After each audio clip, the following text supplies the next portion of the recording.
Hi, and welcome to Why Do Countries Exist?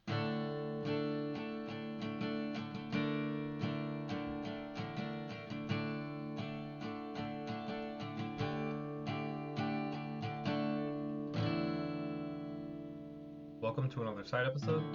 Hopefully, I'll only have one side episode before I'm able to release Armenia, so I just decided to make this one about Antarctica and who owns it. Traditionally, we've been told Antarctica isn't really a place that has any political owners and is kind of seen as being a no man's land. A lot of people refer to Antarctica as being a place for all of humanity and no one country owns it. Antarctica is technically a condominium or a piece of land that multiple people own. Currently, 32 countries have research stations on the continent, and many more countries have sent scientists or individual people to explore the land. According to the 1959 Antarctic Treaty System, Antarctica has no mining, no military weapons, and can only be used for scientific purpose, and de facto is owned by no country. However, technically, Antarctica is claimed by 7 different countries. First, there is France, who claims a region known as the Idella Land, which is named after the explorer Jules Dumont d'Urville's wife, and is the smallest of the Antarctic claims, with it claiming the land between 136 degrees east to 142 degrees east of the meridian. Then there is the United Kingdom's British Antarctic Territory, which is the land between 80 degrees west to 20 degrees west of the meridian. Formerly, the British held even more claims on the continent before giving these claims away to 2 of its colonies. First, there is New Zealand, whose region is known as the Ross Dependency.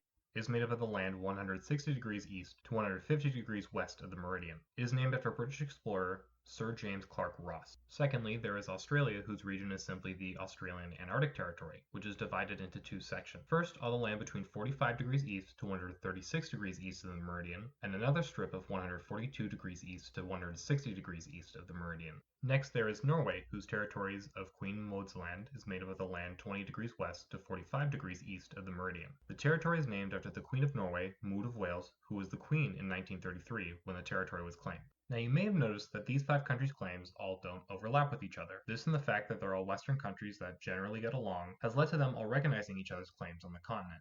However, the next 2 countries overlap with both each other and the United Kingdom's claim, which has led to no country recognizing them. First, there is Chile with the Chilean Antarctic Territory, who claims all the land from 90 degrees west to 53 degrees west of the meridian. Finally, there is Argentina, who I talked about in the last episode, who claims all the land between 25 degrees west to 74 degrees west of the meridian. Also, fun fact, the first person to be born in Antarctica was Emilio Palma in Antarctic, Argentina in 1978. So these 7 countries all lay a claim on Antarctica, but a lot of other countries do this very weird thing where they say they don't have a claim, but that they could in the future. For example, America, Russia, Uruguay, and South Africa have stated that at any point, if they wanted to, they could claim land on the continent. Other states have stated that they could claim a very specific piece of land if they wanted to. Peru has stated it could claim 81 degrees west to 75 degrees west, while Ecuador has stated it could claim 95 degrees west to 84 degrees west. Brazil has interestingly proposed a zone of interest, which isn't a technical claim, but it's a sign that the area of 53 degrees west to 28 degrees west of the meridian is where Brazil will place most of its bases and pay close attention to what goes on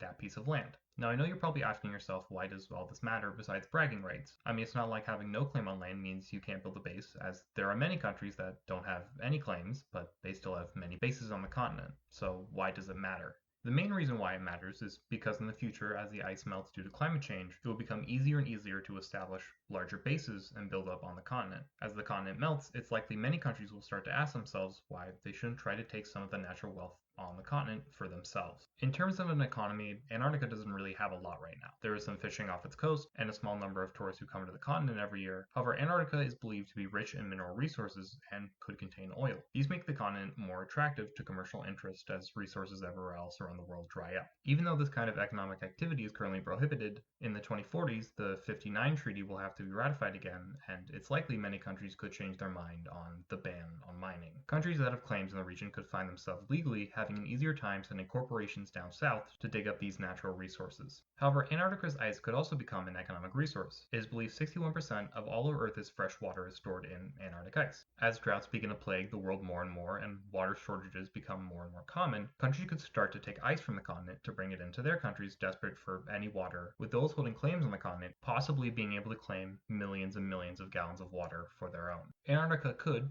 theoretically, even become a new home for refugees. If the ice melts and sea levels rise, billions of people could become displaced, and countries fearing that mixing these refugees in with the general population could create internal strife could send their citizens south to settle in the southern continent, where they don't have to fear with conflict between them and the native citizens as much. The difficulty in this is getting people to agree to move south, as only Chile and Argentina really come close to the continent. It would also take up a lot of time and money to build up a piece of land to the point where large populations could live year-round. It's more likely countries would just place these refugees in ghettos or shanty towns outside of major urban areas in their cities than spend millions or billions of dollars transporting them thousands of miles away and building up a place for them. However, you also have to ask yourself, if ice sheets melt away, does it even matter if any countries lay a claim to Antarctica?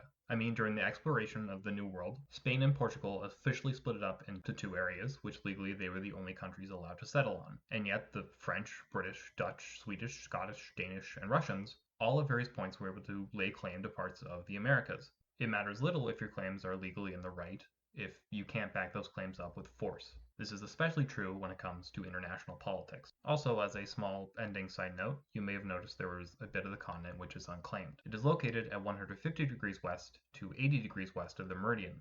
It is known as Mary Bird's Land. It is generally considered to be the most remote area on the continent. Some people have claimed the land as their own, mostly in jest, but hypothetically, if you guys maybe want to declare me as the King of Mary's Land, you could do that and I wouldn't complain. Just a thought, just throwing it out there. Anyways, thanks for listening. My email is whydocountriesexist@gmail.com.